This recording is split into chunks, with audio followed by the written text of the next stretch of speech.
Okay. Good morning and welcome everyone. I'm Zane Dames. I'm the Marketing and Events Manager at Digital, and I'm pleased to welcome you to our September webinar, De-risking Innovation through Strategic IP Analysis. As myself and much of the digital team are based in Vancouver, British Columbia, we respectfully acknowledge that we work, learn, and live on the traditional ancestral territory of the Musqueam, Squamish, and Tsleil-Waututh peoples. Please note that this webinar is being recorded and will be shared with our audiences in the coming week. If at any point during the session you have a question, please type it into the chat and we'll address it at the end during the Q&A portion. That's it from me, and I'll be handing it over to Jen, our Director of Intellectual Property and Partnerships, to get this webinar started. Thanks, Jen. Thanks so much, Sine. Bonjour, everyone, and welcome. It's wonderful to have attendees from across the country for this month's Thought Leadership Power Hour. Whether you're new or returning, we're thrilled you're here today as we kick off the new fall season. As Canadian innovators expand into new markets and sectors, from clean tech to AI-driven health solutions, strategic IP tools like patentability assessments, landscape analyses, and freedom to operate analyses are critical for de-risking innovation, supporting commercialization opportunities, and strengthening investor confidence. Next slide. We can have perfect. These tools are no longer optional. They're essential, and when undertaken appropriately, can help you to identify IP risks before they become roadblocks and unlock strategic business opportunities, from licensing and partnerships to procurement and scaling, so that you're better equipped to navigate complexity with confidence. Over these next 60 minutes, we'll explore common approaches to assessing the patent landscape, how appropriately identifying third-party IP risks supports both risk mitigation strategies and the realization of partnership opportunities, best practices for building a fit-for-purpose patent analysis strategy for your organization, and a Q&A portion to close us out. At the heart of Canada's global innovation clusters is collaborative innovation, fueling the creation of scalable technologies with global reach. Digital's IP and data strategy turns ambition into action, helping Canadian companies build, own, and retain high-value IP that drives growth. Today's Thought Leader session is one of the many ways we're raising IP literacy and strengthening portfolios by empowering Canadian innovators to generate, protect, and strategically deploy their IP. Next slide, please. I have the pleasure of introducing today's panel thought leaders with IP as part of their DNA. Please join me in welcoming Rula Thomas and Connor Sheehan. Rula is Vice President of IP at IP Ontario, IPON, Ontario's agency for trusted IP support to innovators and a recognized leader in the Canadian IP ecosystem. She has been practicing IP law for over 25 years as a registered Canadian and U.S. patent agent in the area of biotechnology and life sciences, predominantly in private practice, and then in government, while leading NRC's IP team and overseeing NRC's extensive IP portfolio across 13 research centers. Rula was also the director of the IP Assist program at NRC IRAP, which she built into a national platform that supports high-growth SMEs and accessing specialized IP services, some of you which are on this call today that have benefited from that, so welcome. And Connor, Vice President of IP Business Development at United Lex, the business partner for legal, co-creating solutions for corporate legal departments and law firms. With over 2 decades of experience in the IP and high-tech industries and skilled in the art of patent strategy, portfolio monetization, and enforcement, he's overseen complex programs and transactions globally and consecutively recognized by IAM as one of the IAM 300 global IP strategists. And congratulations on getting that honor again this year. Prior to joining United Lex, Connor served as VP Global Business Development at Tech Insights, where he was responsible for global Tier 1 accounts in Asia, Europe, and North America, and is a frequent moderator and panelist at national and global IP events. And so, everyone, we're in for a very wonderful discussion, and I'd like to get things started. So, Rula, tools like patent landscape analysis and freedom to operate assessments can help shape a business decision or innovation strategy. And you typically have 4 ways in which you approach it. So I'd like you to kick us off to briefly describe these and when they make sense.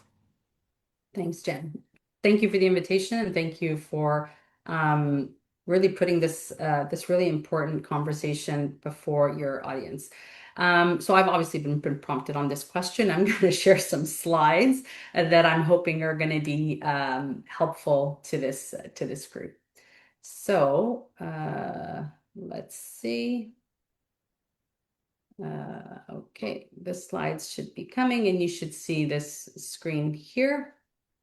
I'm hoping you do. Thumbs up. I think I see Connor. Thumbs up, Connor. You can see the thing. Okay, perfect. Okay, so we're going to talk about strategic IP analyses, and I'm going to put it into four buckets, and then that's going to sort of frame our conversation. Before I do that, I'm going to introduce the agency that I represent, which is IP Ontario. There'll be three slides on IP Ontario. Essentially, because we are a young agency, I want to make sure that your audience knows what our mandate is and how we support Ontario-based companies. This is essentially our mandate. We provide IP services and supports to Ontario-based innovative companies, and we want to position these companies for growth. We know that companies are 4 times more likely to export when they have managed their IP, 2 times more likely to grow, 12 times more likely to seek IP financing. There's all sorts of great stats about how IP really helps companies grow, survive, and thrive. Canada is falling behind on some of the IP stats. Less than 10% of innovative companies have an IP strategy. We're hoping to change that. There are a lot of stats I can share, but I'm just going to go really briefly on IP Ontario.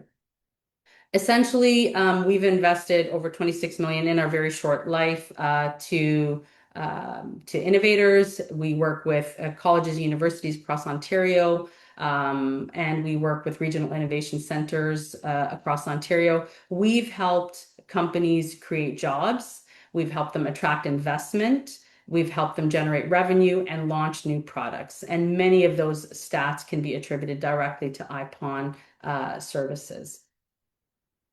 So these are essentially our eligibility requirements. You need to be an Ontario SME.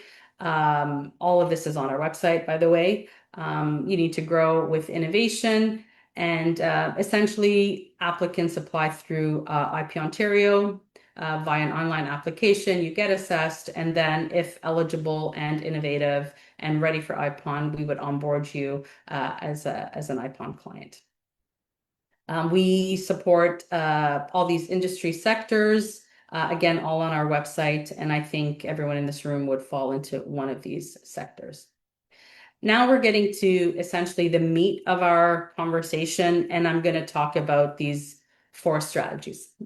This slide, I literally stuck Will Ferrell on it last night, only because I love Will Ferrell and it made me chuckle. So we're going to talk about these four different things that look the same, but they're actually quite different. A prior art search is not a patentability assessment. A patentability assessment is not a landscape report, and a landscape report is not a freedom to operate opinion.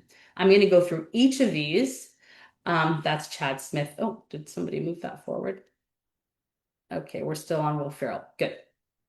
So, yeah, Chad Smith is clearly not Will Ferrell, although they look crazy alike in this particular photo.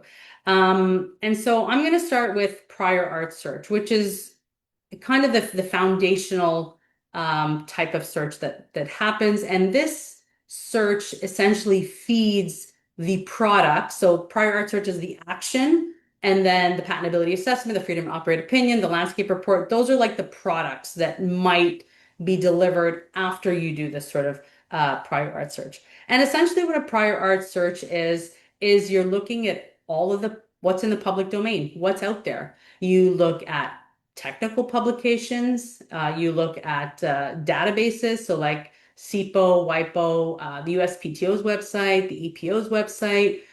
There's obviously databases that aggregate all of these sorts of things, and you can search those databases. They can be costly. You might need a subscription. I would highly recommend, because patent searching is sometimes an art, and you need to use the right, as Connor will share, I'm sure, his experience as well. Keywords, you need to understand the essential elements of an invention that need to be searched. and you need to understand what you're looking for in these different publications. So it's a search to all existing knowledge. It's usually done before the drafting of an application, usually before R&D or any sort of work at the ideation stage. You want to understand what's out there. Why is it done? Because we want to assess really what is new out there, and we want to avoid wasting time on ideas already in the public domain. So this prior art search will really give the searcher, the innovator, a state of the art when it comes to their technology. Patentability assessment, not a prior art search, but a patentability assessment normally starts with a prior art search. And essentially what a patentability assessment is doing is trying to answer the question, can I patent this thing?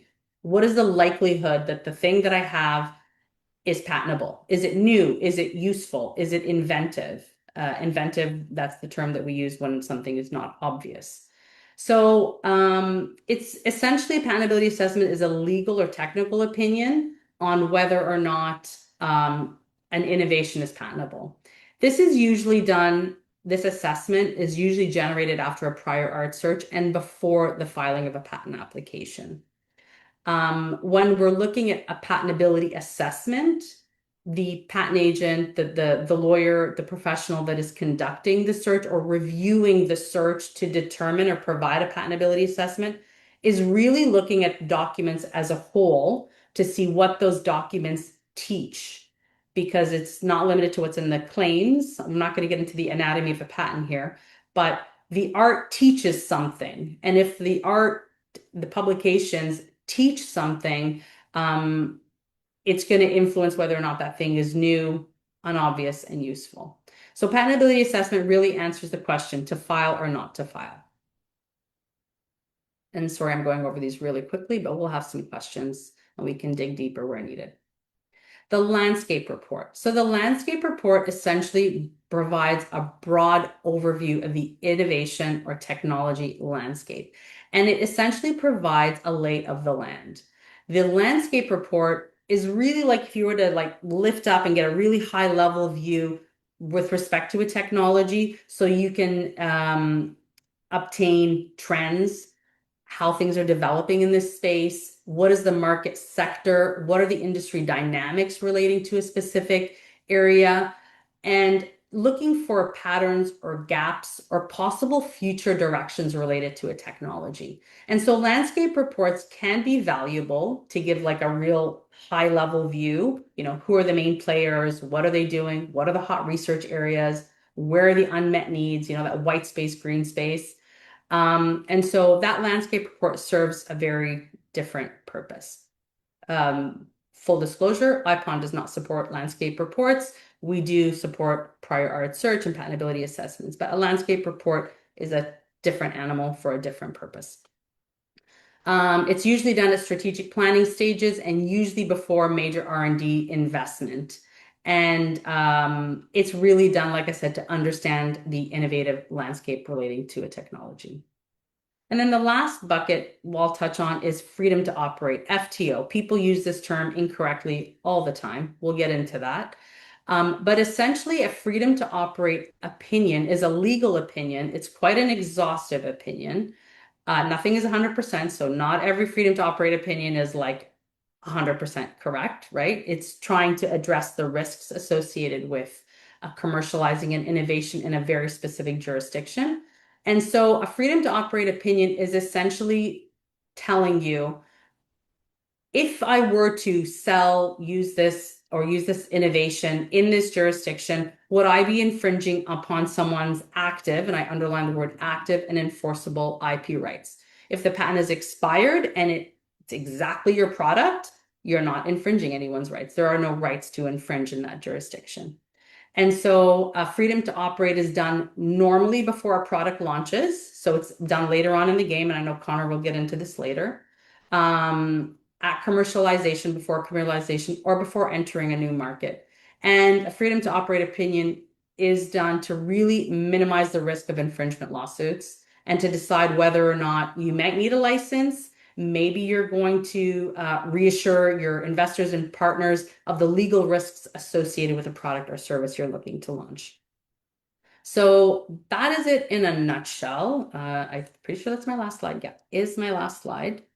I will stop sharing and I will throw it to my friend Jen.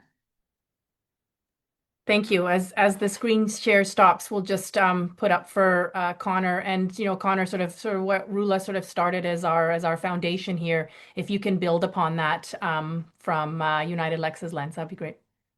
Yeah, thank you, Jen, and Rula, really appreciate the overview.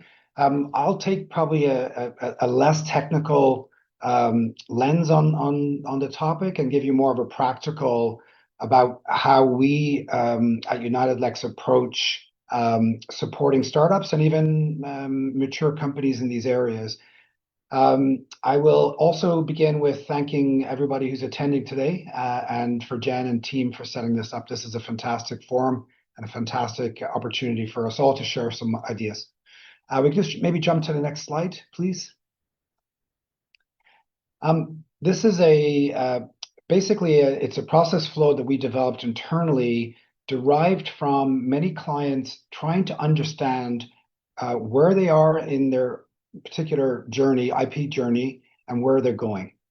So we've kind of broken this into three phases. On the left-hand side, you'll see strategy. Next over is pre-filing, and then sort of filing phase and prosecution, etc. So this is generally early stage engagements with startups, but it can be operating companies who have a different philosophy. What we're trying to show here is that if you apply a meaningful strategy to your IP strategy to your business strategy, there's duplication, there's replication, and people in your organization will then start to build towards an IP awareness that helps enable your business strategy thrive.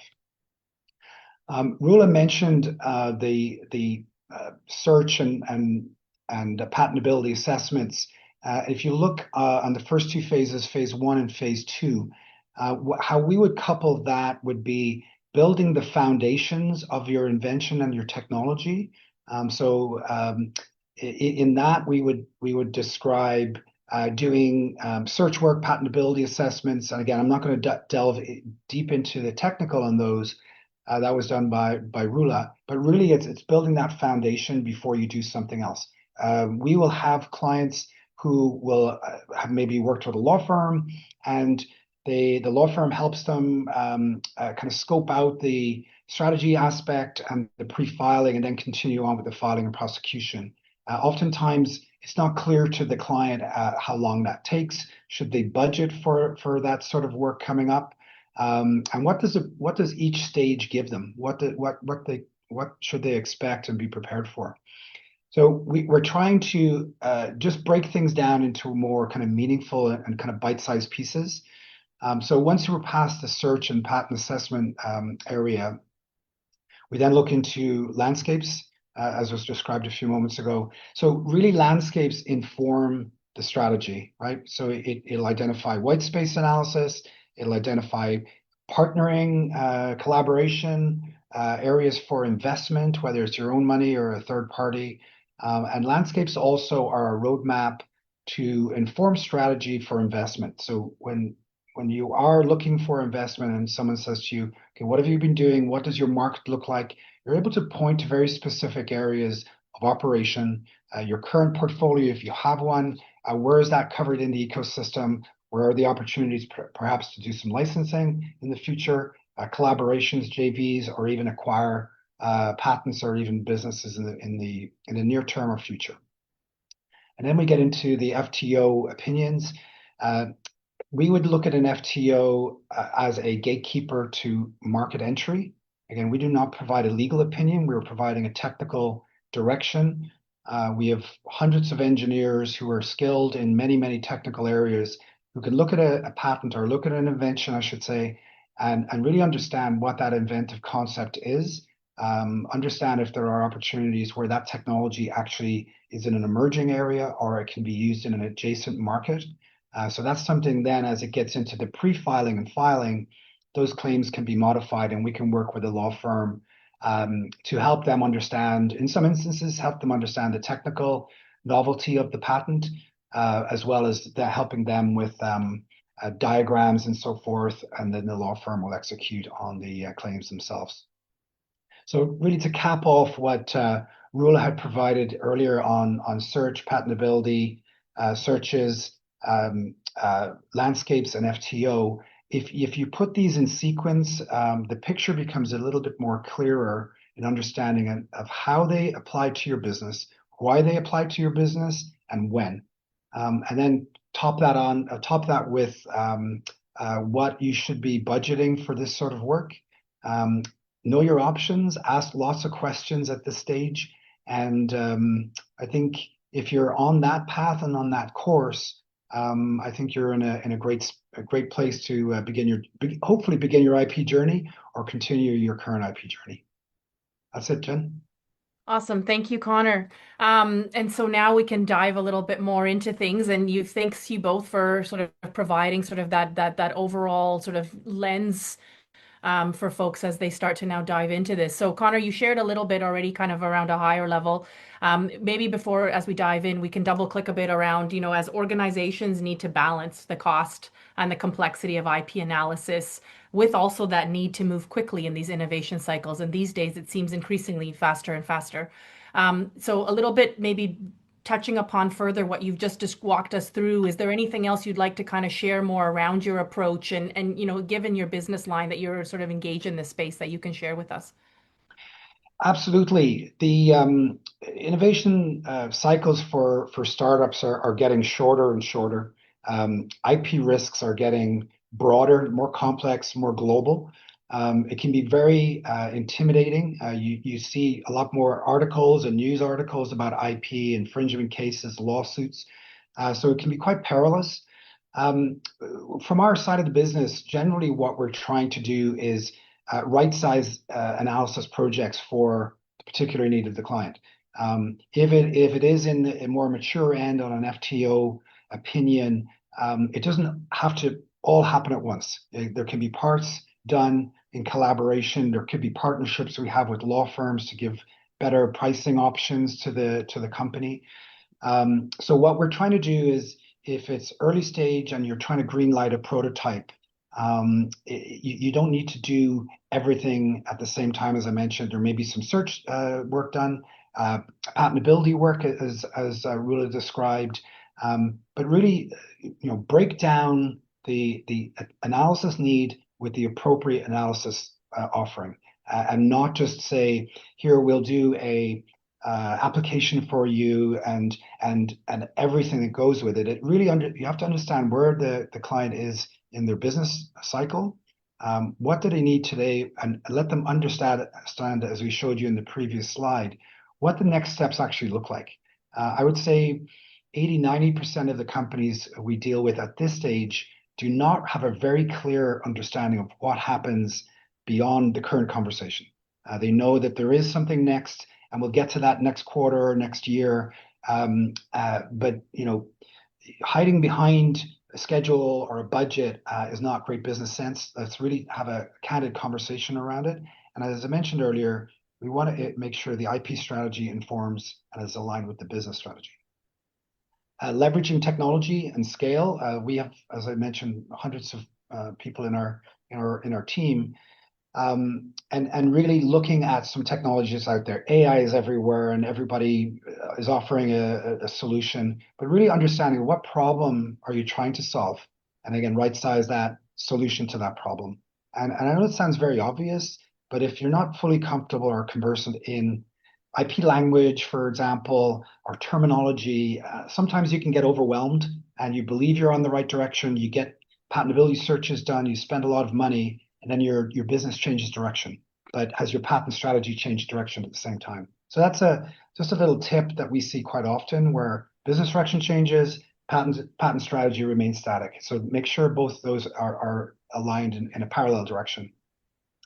And really with respect to ourselves and other providers, so another service provider would be a law firm, and we work with law firms all the time, and they provide a fantastic service, obviously.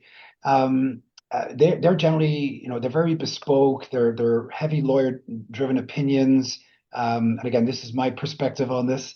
Um, and it's usually about legal defensibility when the patent is kind of ready to go. What we're trying to do, obviously, are we kind of do things in the workflows that we would deliver are more consumable by investors, for instance, unlocking the partnership potential, unlocking the licensing potential, either current or future. So that's where our perspective kind of differs, perhaps from a legal perspective. We're giving that other side of the business. And again, I'll remind people over and over, IP strategy, business strategy must be aligned. And that's really the essence of what we describe. So really, it's kind of a rapid data-driven solution. At scale is probably where I'd say we stand out. And being in the business for decades now, we see a lot of technology and see a lot of innovation, and we see a lot of amazing Canadian companies. It's a very exciting ecosystem to work in when we're working with such great technology companies. That's wonderful. Thank you. And you both have touched upon something as we switch gears a little bit here around, alignment. There's strategies, there's people. That often means also, conversations and a lot of many moving parts. So Rula, I'm going to flip it over to you now and kind of ask your thoughts around, we know that technical and business teams, are collaborating across organizations. I think increasingly more, sometimes maybe not they always want to, but they need to. But they don't always speak, to your point, Connor, the same IP language, sometimes the same organizational language at points. So, Rula, what do you see as some of the advantages and pitfalls that are associated with activities, that you started us off with kind of around this thinking? And also, how can organization effectively engage its cross-organizational teams, knowing how vital this is in this space? Thank you for that question. So let me just start by saying I know that the individuals in your audience might come from a large organization. They might come from a three-person organization where one person might wear multiple hats, the business hat, the IP hat, the technical hat. So depending on the size of the organization, that my answer will shift slightly.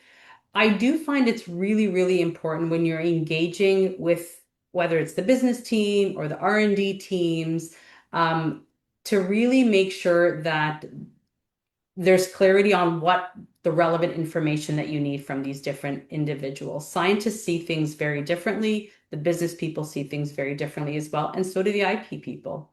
I always found in any organization that I've worked in, many of them have been quite large. It's really important to have some sort of alignment among the teams, some real touch points with those teams.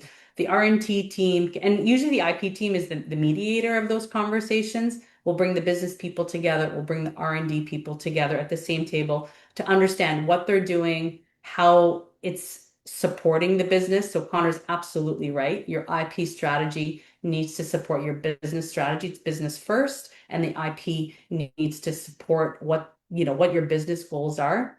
So making sure that everybody's speaking the same language can only happen if you're able to come together to understand, to level set what the relevant and pertinent information is relating to what it is that you're doing. So I find that's really important. So education and awareness is really, really important.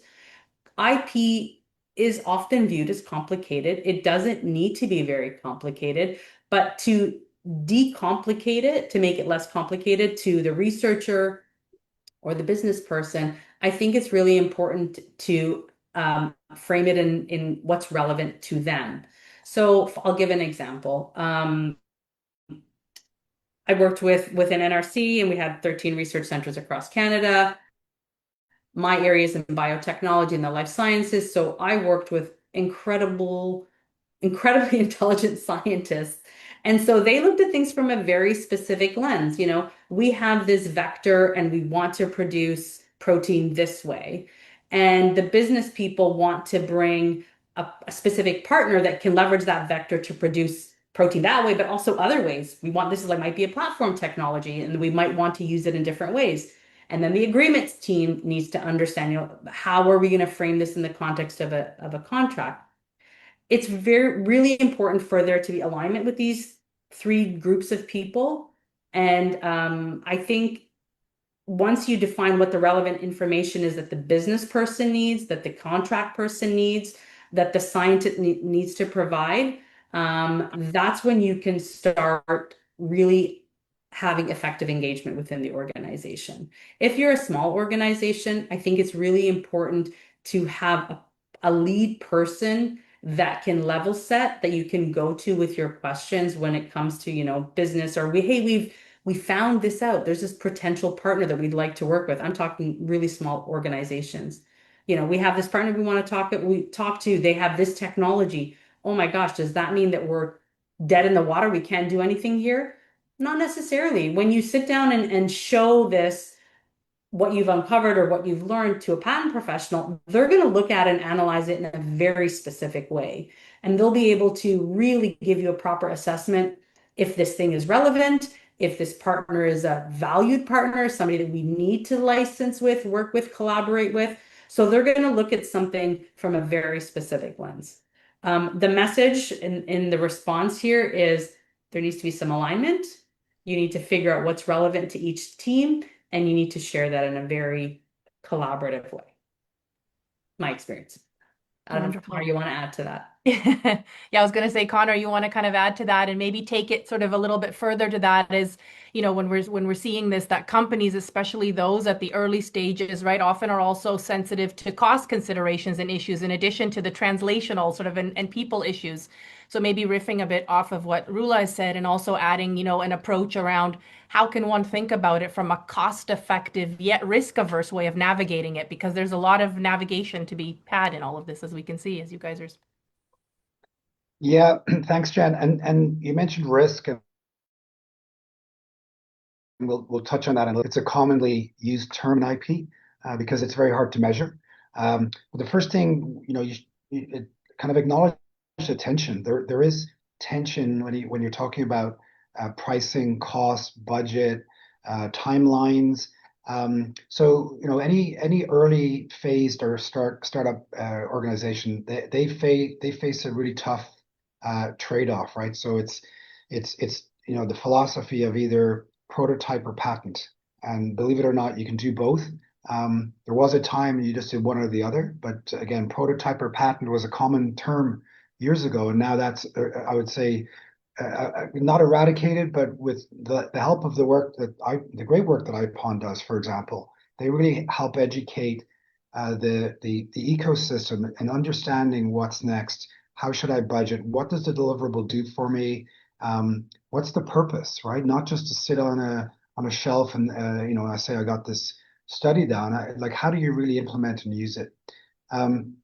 So, a startup needs to move quickly, conserve cash, obviously prove value.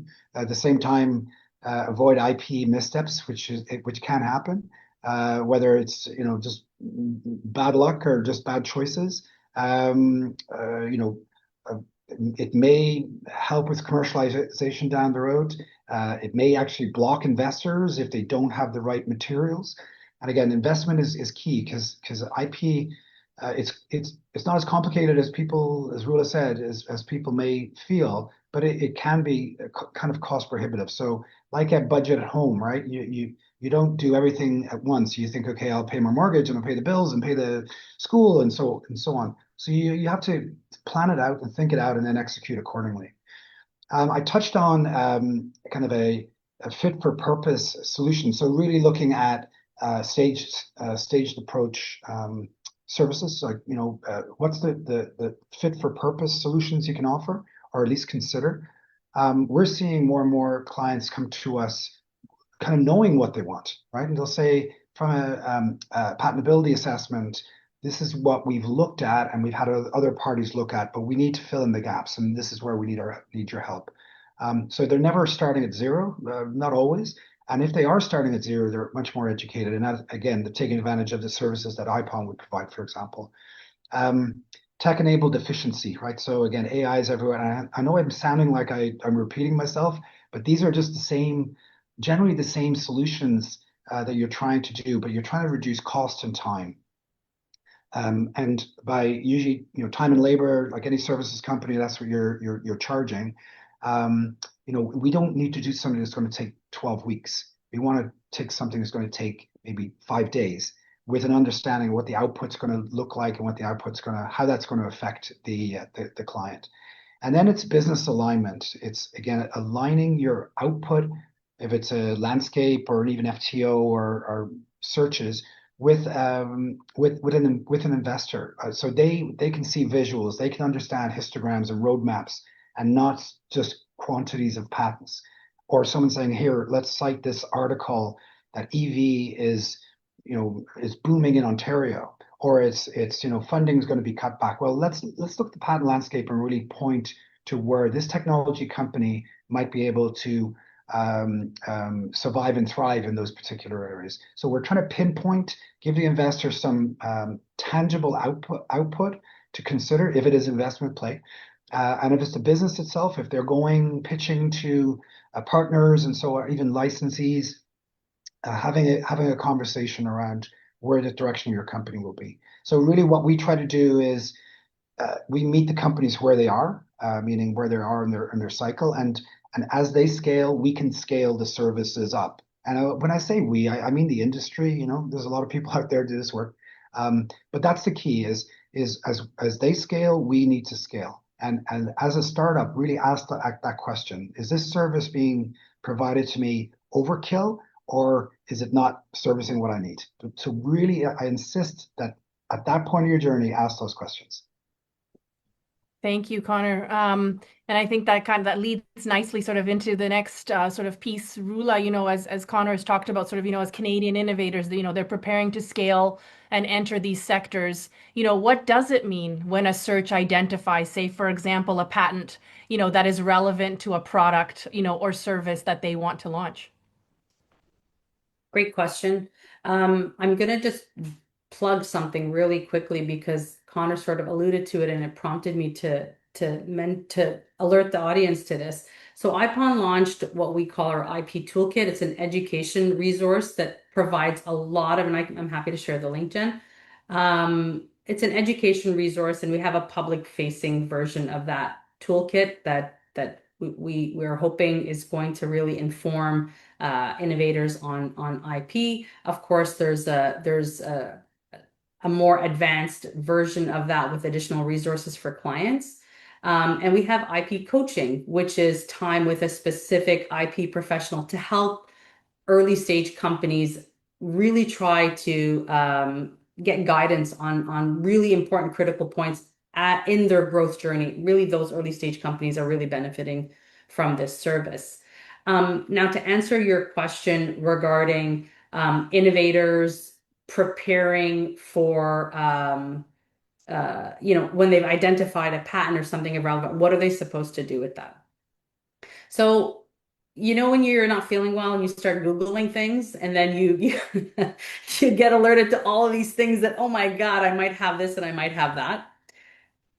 That's not too far from when somebody who doesn't understand what a patent should look like or where a specific publication needs to fit does that outside of an IP professional. So, and this is like lived experience here. So we've had researchers that have, looked at literature and said, we've uncovered this other lab that is doing this thing.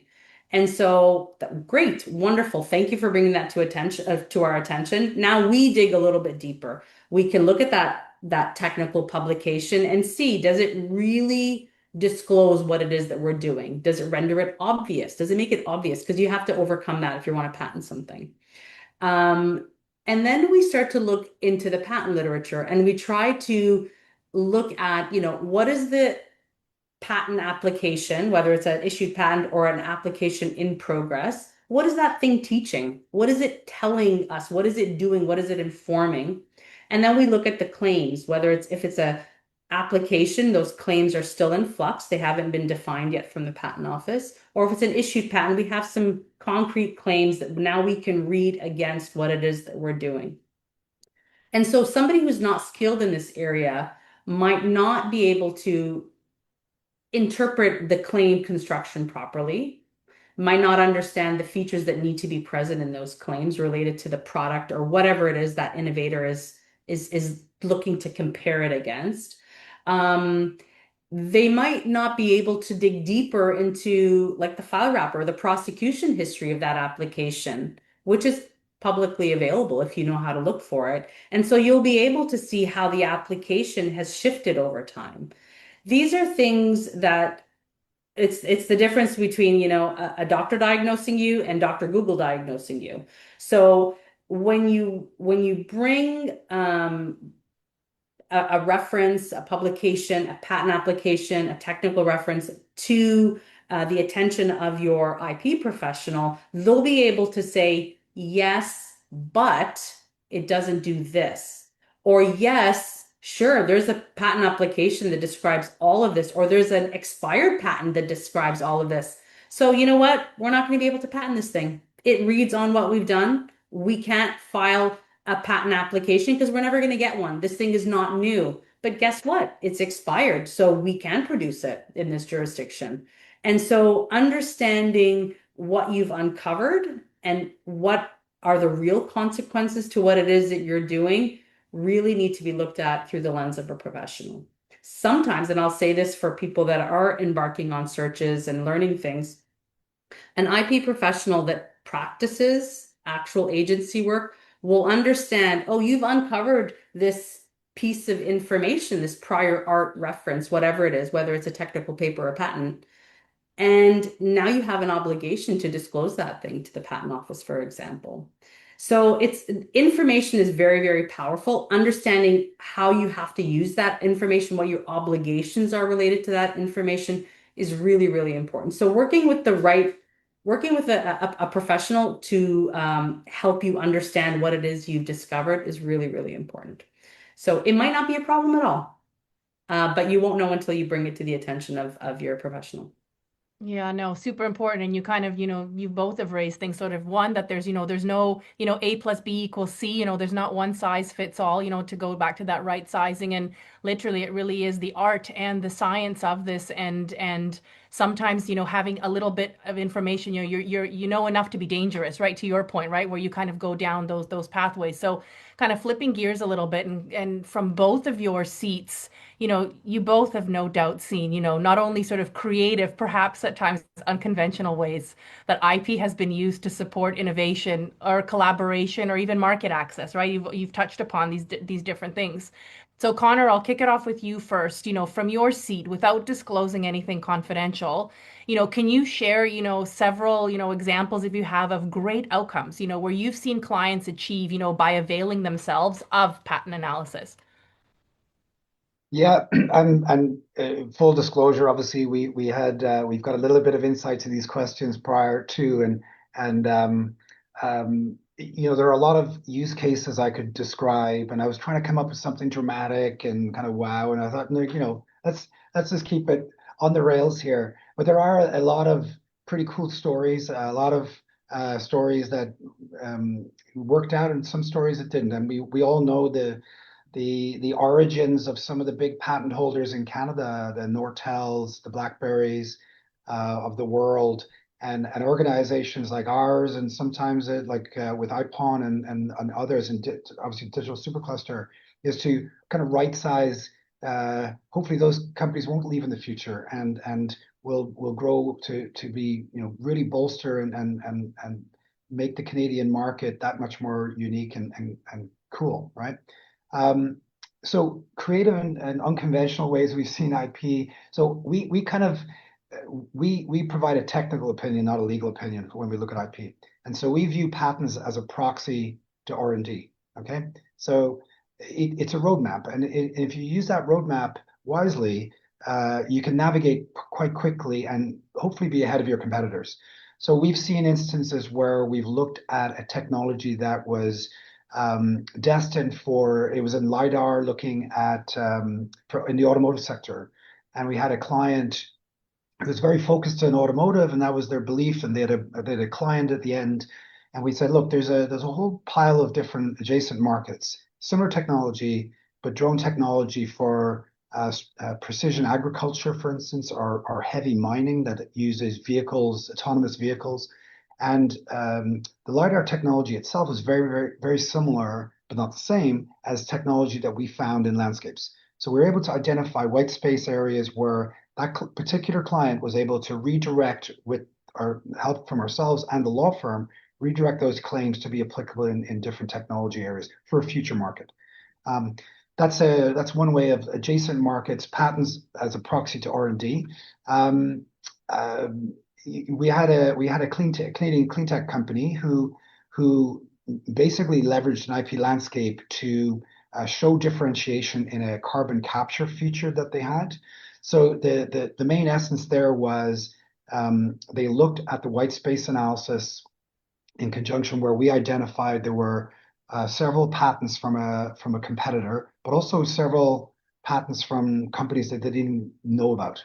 And we were able to kind of align their technology roadmap with what these other potential partnerships would be, not licensing companies.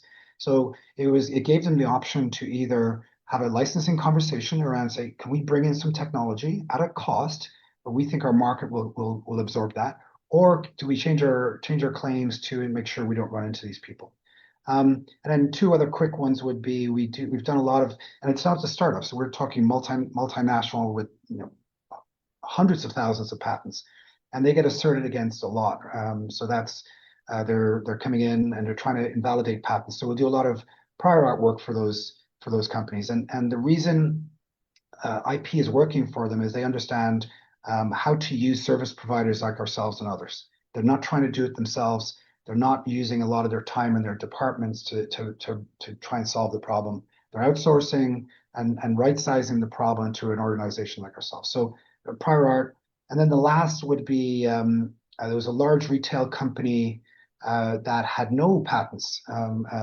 This is about 5 years ago. And within 3 years, they basically increased their portfolio through acquisition. So they were able to identify patents for acquiring and businesses to acquire to then bring those patents in to build a defensive shield around their company. And they went from having 10, 15 litigations a year to almost zero because they had the firepower to defend themselves. So again, it's using IP as a strategic tool. Again, not using any references to companies there. IP becomes a currency for collaboration is one area, and that's a description we would use sometimes. But it's also a passport to new markets. So think in those terms. It gets you from point A to point B. There is value. There's an intangible value, but there's value. You just have to understand what that value is. That's fabulous, Connor. And it yeah, really kind of shapes a lot of, I think, thinking for folks that are sitting on the other side of the screens, kind of thinking, what does this mean for me, depending on where they sit. And Rula, speaking of sitting, you've had experience both on the public and the private sector sides. And so wondering if there are some standout examples, from your lens, to share with us today. Sure. I remember when I first started practicing, like 1998. So long, long time ago. When you first enter this world, I'm a biochemist by training, but when you first start practicing agency work, you do all sorts of things. I remember working on golf courses and landscape bricks and all sorts of applications that are quite basic in nature. But every one of those innovators, when they came to us with their invention, they were really asking us, can I use this to build a business? Can I use this to grow my business? And I've really enjoyed all of the ways that we have been able to use these innovations to really help innovators build businesses. Many times, so that's like my early days. Later days, and I'd say the last 15 or so years, it's been mostly working with larger organizations and large entities that are looking to really move complex innovations into the market. And what all of these organizations do very well is understanding where they fit in the landscape, where their technology fits. And if you understand where you fit, you can understand where you can really grow. And so I'll give maybe just like a few examples. Sometimes as you're embarking on an R&D path for a very specific pipeline, you really want to understand who's feeding that pipeline. And so once you do that real assessment of who's leading in these spaces, This is the fertile ground for your potential collaborators. And it really identifies the people you want to work with. It doesn't need to be a problem thing. It can be a we can work together thing. And if it's done right and early on, it can be really, really advantageous. I've worked in some organizations where we've developed very foundational technology that we knew could be used with various partners. So it would be like a technology that could transport something somewhere. And we knew that if we protected that innovation broadly as we could, because we knew nobody else was doing this, it was really was foundational. We protected it quite extensively and quite broadly, and in a way that we could partner with individuals and then file subsequent IP that they would benefit from. We would own the foundational, and we as a group, us and our industry partner or the other partner, would own that joint IP.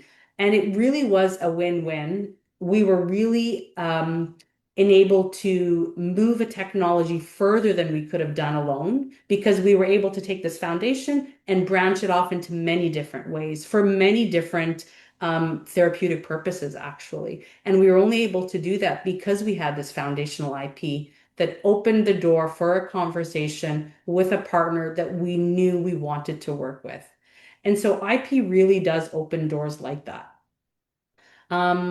In some instances, and other patent holders have come to us. And this is throughout my career, actually, as small and later with larger entities. Well, a company might come and say, "Hey, you're infringing my IP," or they would assert their patent against what it is that we were doing. Now, once you have to obviously assess what that claim is and what that assertion is. And our position, most of the positions that we have been in, have been to really avoid costly battles, legal battles if we don't need to, possibly bad optics on, this big organization just, fighting this little a patentee. And so if you dig deeper, many times, most of the times when we've dug deeper, we found that very, very simple ways to neutralize that patent. And sometimes many times we were able to negotiate an agreement where that small patentee whose IP really at the end could not be asserted against us, we were able to work with them. They were able to say they were working with us. We were able to secure a royalty-free license to this thing. So we effectively neutralized the issue, made a partner, helped them, and it doesn't always need to end in a costly legal battle. It could end with a collaborator, a partner, a potential link in a direction that you might not have maybe not wanted to grow, but at least had the opportunity to consider. So IP opens the doors, it gives you leverage, it gives you negotiating power, and it can be a very powerful tool.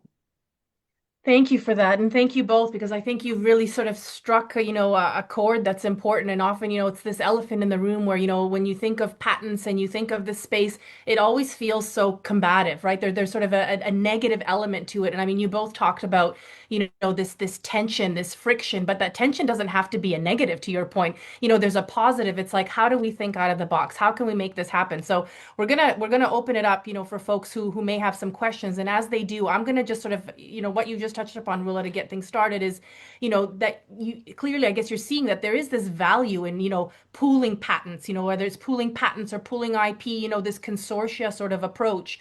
If, Connor, is there anything else you want to add to this, or Rula, kind of you add as we open it up to everyone in the audience too, to please pop your questions into the chat for us? Yeah, maybe I could just on the as we taper into questions, avoid looking at patents as just as a legal safeguard. It's a strategic asset, right? And I'm not a big fan of that terminology, but it's used all the time.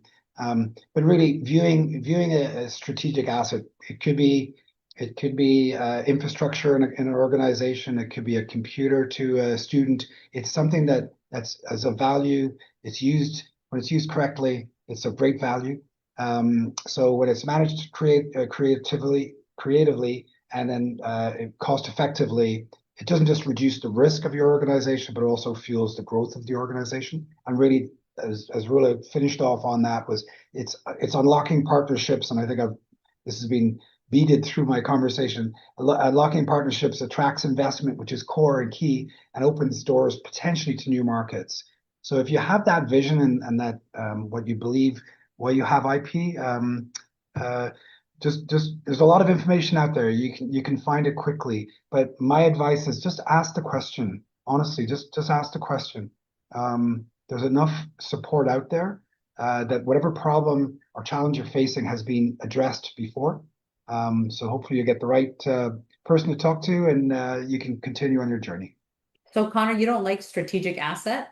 That's the term. I'm not a fan of it either, full disclosure. I prefer business tool. IP is a business tool. It's something that you use for business. Correct. Otherwise, it's expensive paper, and that's I, that's what I I, call.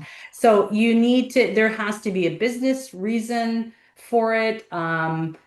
Companies can't file to everything, of course. It has to be a tool that you're going to use. So be really um, cognizant of that. yeah, Yeah. perfect. I'm glad you don't like that term I use as well. Thank you both. I know I think we've covered a lot. I think we've got a partially shy audience, and I think partially also one that has a lot to digest, after this. I think, something that you both have sort of touched upon. And I think, as I think of our lenses, Rula, yours from IPON, mine from digital, and when we think of this sort of larger innovation ecosystem, it really is, we are the best of the sum of all of our parts. Together we can do so much more. So as you've, sort of even shared some of these more creative things, how can you think about advancing your business, or in our case, our sectors, our country? It's sort of, it behooves us to really sort of take that pause and go, wait, yes, there are these things happening, but is there an opportunity for all of us sort of together? And I think today has really sort of helped to, unlock that and demystify that. I mean, obviously there's more conversations for us to be had, and I look forward to continuing that with yourselves and others, that are on this call today to join us, and we be creative sort of together. Before we jump off, what is sort of, from your seats, from this last hour and sort of more broadly that you haven't had a chance to cover, that's a key takeaway for, those that are sitting on the other side and those that might be listening to this, post that couldn't join us. What's your one key takeaway for folks today? I'll just say really quickly that knowledge can be powerful. So don't be afraid to dig deeper and ask questions. The other thing that I want to mention that I didn't get the opportunity to share here is owning your innovations, like actually owning your innovations, having IP around things gives you control over what happens with those things. So in Canada, we have a real, we're stepping up to the plate and understanding that for us to have ownership over what happens with the things that we develop, we do need to own them. And so I would challenge us to not go out just trying to own everything, but to really figure out what are the strategic things that we need to own to really ensure that we have control and growth that brings benefit back to Canada. So ownership is really, really key, and that's what IP does. I'll leave it there. Connor? Lots of resource, lots of experience. There's a history, a very strong history of patents in Canada, and great technologies that have used and utilized patents. So really over communicate your story. Don't over communicate your invention before it's protected.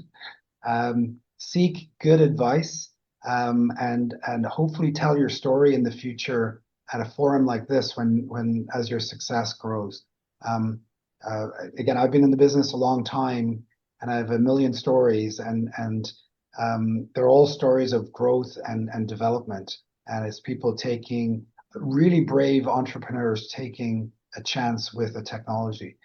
So I'd encourage that to continue. And Yeah, that's probably it. A very simplistic message, but obvious. But Yeah. I'll leave it there.